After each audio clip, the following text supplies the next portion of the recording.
chance that we are all here by divine appointment. Do you agree?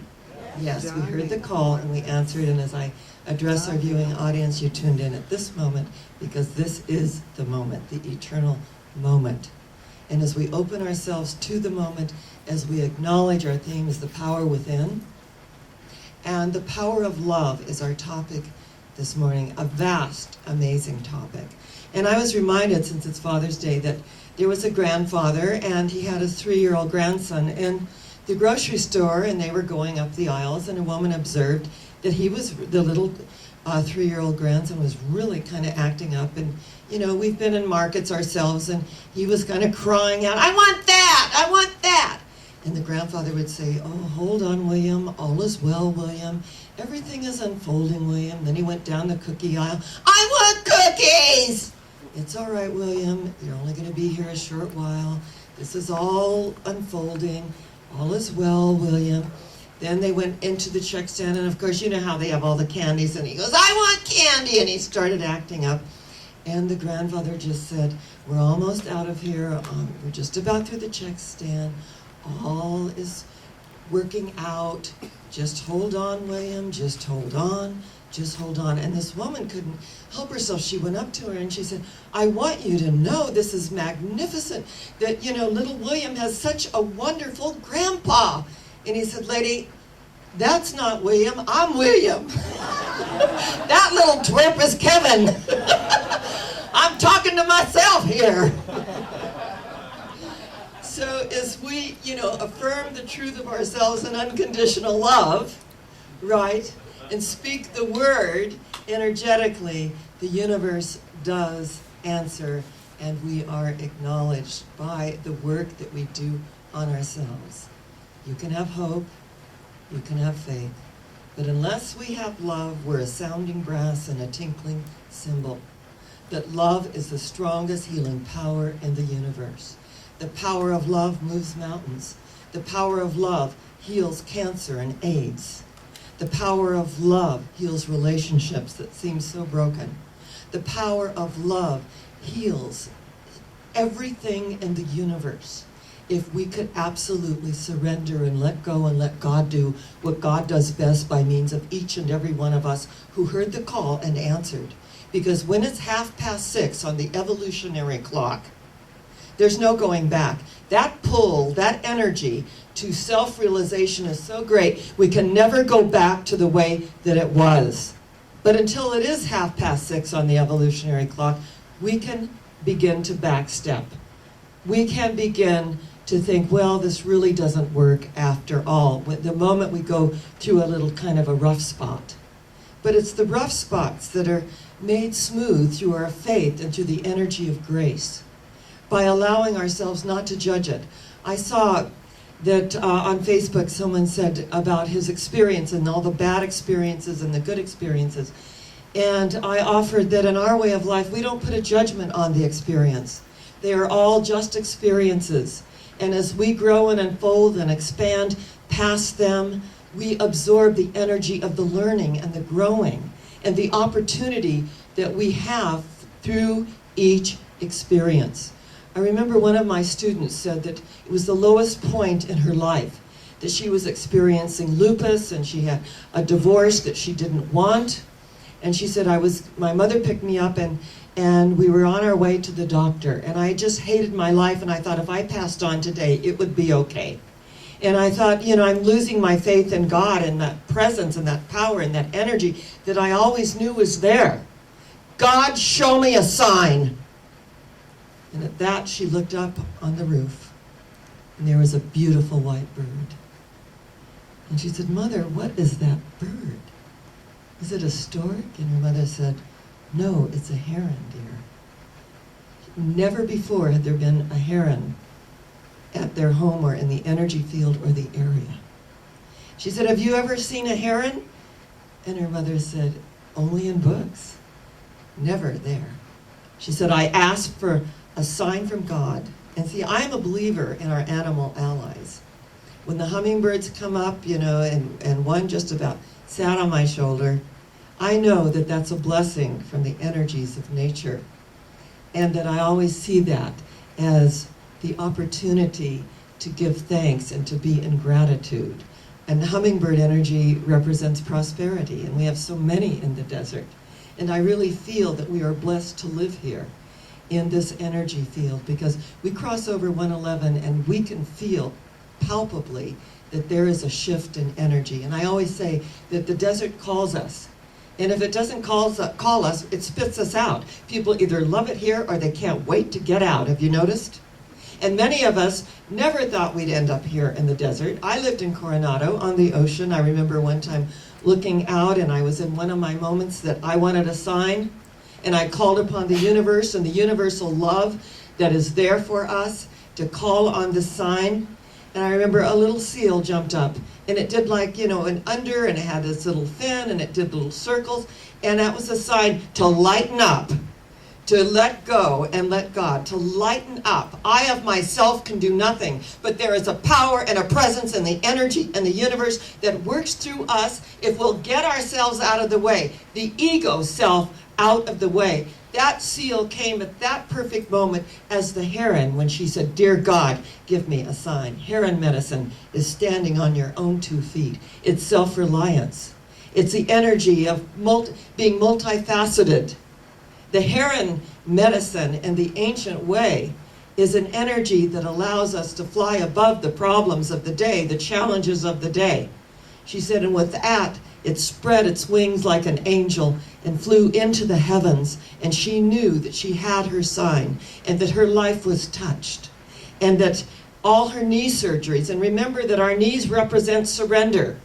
Well, it's like everybody in the Bible kneeled. There was a thing about kneeling, but the ancient ones say, "I kneel upon the earth mother with arms outstretched to sky father." Yes, it is the energy within us that does the work.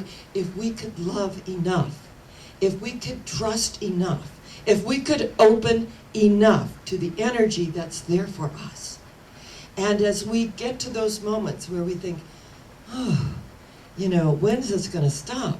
We have to then begin to feel gratitude. Every morning, we set the tone, and we do a circle.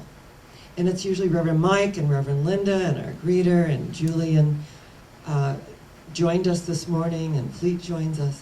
And I loved when Julian said, "Gratitude. I'm in gratitude this morning." And as you open yourself to gratitude, you open the space for miracles. You open the space for demonstration. You open the space for manifestation when you're in gratitude.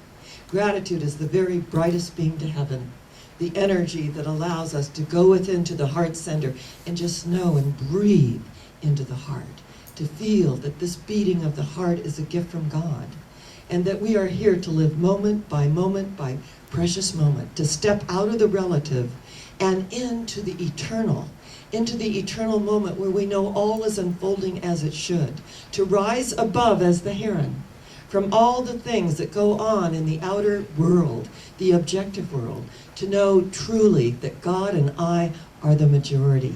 When we know that God and I are the majority, the whole universe wakes up.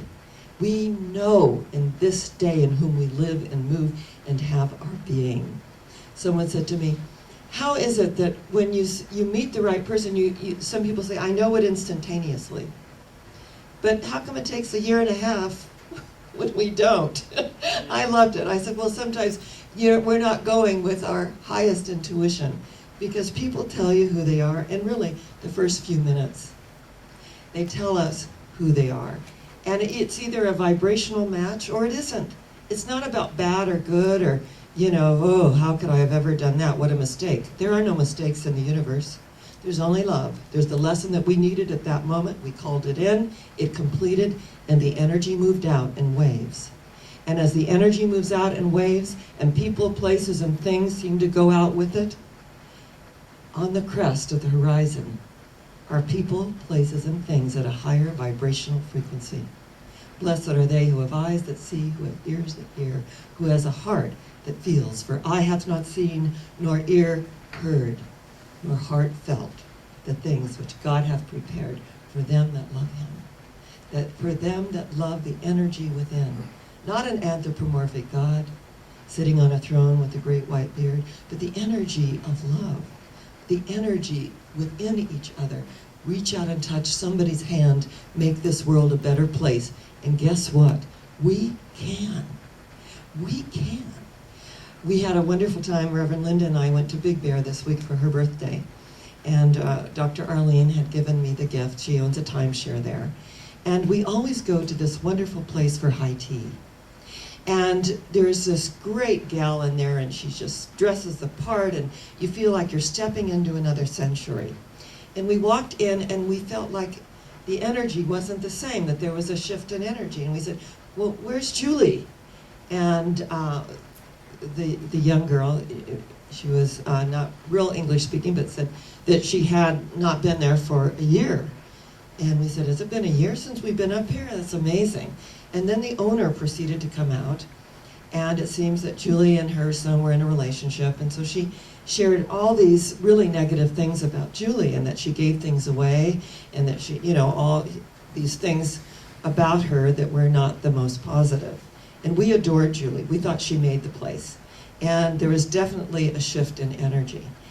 And as I heard these things that I did not agree with, suddenly Linda and I both shifted, and we realized that this woman needs our love. And so we listened very intently, and we said, sometimes it's hard to mix, personal with business, and yeah, it must have been very hard for you. And even though we did not agree with her, we listened and she felt heard. And we didn't necessarily like the color of our china, and we asked if we could have the other china that Julie usually gave us, and she said, well, Julie just did a lot of things that I didn't know about, nor did I approve of. And I said, well, you do whatever you want. Our favorite color is pink for china, and we just went on like this. But we could see that there was resistance. Suddenly, her whole energy softened. And suddenly, she couldn't do enough for us. She was there, she felt heard. She'd come over by our table, she'd sit and she'd talk with us. And Linda said, we're here for her. And I said, we really are here for her, because first, we're having our little conversation, and then she plops down, and I think, okay, all right. And then we drew the larger circle. We included her. We recognized that our privacy was not being invaded, but we were including someone else who needed that energy and that light that we had to offer. And when we got that, and the shift of this energy, the vibration of the place lifted, and other people started coming in. We were the only ones there. And suddenly other couples and other people, and the place was filled by the time that we left. Energetically, there was such an energy. Because when love, he drew a circle that shut me out, heretic, rebel, a thing to flout, but love and I had the wit to win. We drew a circle that took him in. And one of the most beautiful, beautiful stories about unconditional love is about Marina Abramovic and her loved one, Yule. And they worked out of their van as artists. They were performers. They did this in the 70s. And everywhere they went, the auditoriums were filled. The energy was so high. And when their relationship came to completion, and they realized that it came to completion, that they had nothing more to learn together or to grow together, they went to China. And they began at the Great Wall, each on opposite ends. And they vowed that when they came to each other in the middle, that they would embrace each other and go on their way. And 25 years elapsed, and Marina was doing a presentation of her art. And she always injected the energy of who she was in her art. And this was called The Artist is Present, where she invited people in the audience to come up and to commune for one moment, and to be in the energy with eye contact for one moment. And in the audience, she did not know that her great love, Yule, in whom they had danced and they had performed and they had worked out of their van because they loved what they did and did what they love, and it didn't matter what they worked out of, went to China to the Great Wall to end the relationship in a sense of honoring, that I honor our time that we spent together. There he was in the audience. And I saw this on YouTube where he sat down in the chair and they connected. And the tears and the energy and the heart, you could feel, it was palpable, the love between this two, even though the relationship had changed form. Jesus, who became the Christ, said, God is love. And they that dwelleth in love dwelleth in God, and God in them. It really is all God. But on a human level, I am so blessed, and I know that each of us feels blessed, that we have heart connections. That sometimes we have heart aches. When my husband made his transition, I thought, oh my God, the greatest love of my life, how can this be? How can this be happening? I didn't think I would be widowed at 32 years old and have a 7-year-old child to raise. But that too was a gift. And the day comes when we begin to, we cease to weep that it's over, and we begin to rejoice that it happened. We begin to feel the unconditional love that is there for us at such a deep level. It's the knowingness and the recognition that some of us did not have happy relationships with our fathers. My father was an abusive alcoholic, but what he taught me was to honor the human condition in compassion and forgiveness. To rise above this so that my heart could be open, that I could relate to the human condition, and not always have some little, positive adage to say for every experience, because sometimes we do suffer.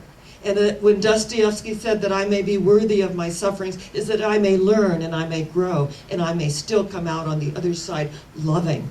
That I am empowered rather than embittered. That I am better rather than bitter.